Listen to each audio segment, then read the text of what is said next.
नमस्कार, स्वागत है आपका विराट 24 न्यूज में। मैं आपके साथ आदर्श। रीवा जिले की त्योंथर विधानसभा, जिसका अपना एक इतिहास रहा, जहां कभी पूर्व विधानसभा अध्यक्ष श्रीयुत श्रीनिवास तिवारी चुनाव लड़ते थे। आजकल यह विधानसभा पूर्व विधानसभा अध्यक्ष के पोते के कारण यह विधानसभा काफी चर्चा में आई है। आपको बताएंगे आखिर क्यों। पहले जानते हैं कैसा था त्योंथर का इतिहास। त्योंथर पर कभी कोल वंश के राजाओं का शासन हुआ करता था।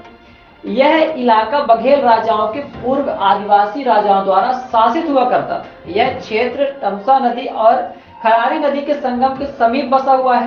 त्योंथर अपने देव कोठार स्तूपों के लिए भी जाना जाता है। इन बौद्ध स्तूपों का श्रेय मौर्य सम्राट अशोक को दिया जाता है। यह क्षेत्र प्राचीन काल से वंशवादी राजनीति का एक अहम केंद्र हुआ करता था। महाभारत काल के भूरिश्रवा के विजयंत से लेकर आदिवासी राजाओं और बेरवंशी राजाओं की कहानी तक त्योंथर की कहानी कोलगढ़ी से जुड़ी हुई बताई जाती है। यदि इस विधानसभा में हार जीत की बात करें तो त्योंथर विधानसभा सीट पर हार जीत का समीकरण जाति समीकरण के आधार पर होता है। यहाँ पर ब्राह्मण और आदिवासी वोटरों की संख्या सबसे अधिक है। 1990 से पहले त्योंथर सीट कांग्रेस का गढ़ हुआ करती थी, लेकिन 1990 में मिली जीत के बाद कांग्रेस को अब तक यहां पर जीत नसीब नहीं हो पाई।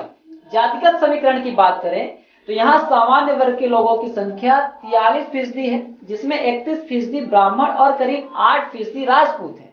साथ ही यहां पर 21% ओबीसी, 18% अनुसूचित जाति तथा 14% अनुसूचित जनजाति के मतदाता है।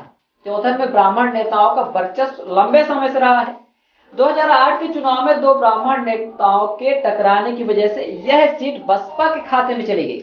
हालांकि 2018 के चुनाव में यह सीट बचाने में बीजेपी को काफी मशक्कत करनी पड़ी थी और श्यामलाल द्विवेदी विधायक बने थे। मध्य प्रदेश का रीवा जिला राजनीतिक रूप में अपना अहम महत्व रखता है। जिले की त्योंथर विधानसभा सीट पर ज्यादातर मुकाबला त्रिकोणीय ही रहा। उत्तर प्रदेश से सटे होने के चलते इस सीट पर बहुजन समाज पार्टी का भी अच्छा खासा वोट बैंक है।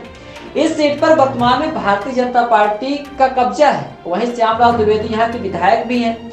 वर्तमान में श्यामलाल द्विवेदी टिकट की दावेदारी कर रहे हैं और पेच फंसा है कांग्रेस की टिकट पर। हालांकि अभी कांग्रेस ने कोई सूची जारी नहीं की है।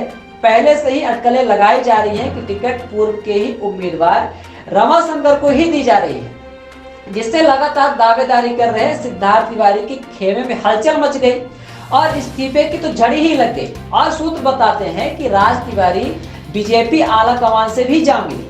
ऐसे में रीवा की राजनीति गर्मा गई और कांग्रेस में बगावत के सुर गूंजने लगे। सूत्र बताते हैं कि सिद्धार्थ को त्योंथर से टिकट नहीं मिल रही थी और उन्हें अन्य विधानसभा सीट गुड़ और सिरमौर से लड़ने को कहा गया, जबकि राज त्योंथर में ज्यादा सक्रिय रहे, जिससे बगावती तेवर लेकर आजकल नाराज चल रहे हैं। ट्विटर अकाउंट का नाम बदलने से लेकर समर्थकों के इस्तीफे तक इनकी नाराजगी सामने आई। यदि बात करें 2018 के चुनाव में तो त्योंथर सीट पर 20 उम्मीदवार ने चुनौती पेश की, लेकिन यहां पर त्रिकोणीय मुकाबला रहा।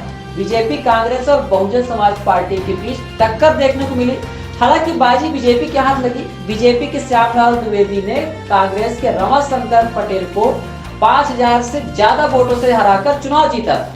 वर्तमान स्थिति की बात करें जहां ना बीजेपी ने उम्मीदवार उतारा है अभी और ना ही कांग्रेस ने। कांग्रेस की पहली लिस्ट आने की संभावना कल जताई जा रही है, जिससे साफ हो जाएगा कि टिकट किसे मिलेगी। सूत्र बताते हैं कि राज तिवारी लगातार बीजेपी के संपर्क में भी हैं और यह संपर्क कितना सतर्क और कितना सार्थक होता है देखने वाली बात है। अगली अपडेट के लिए बने रहिए विराट 24 न्यूज के साथ।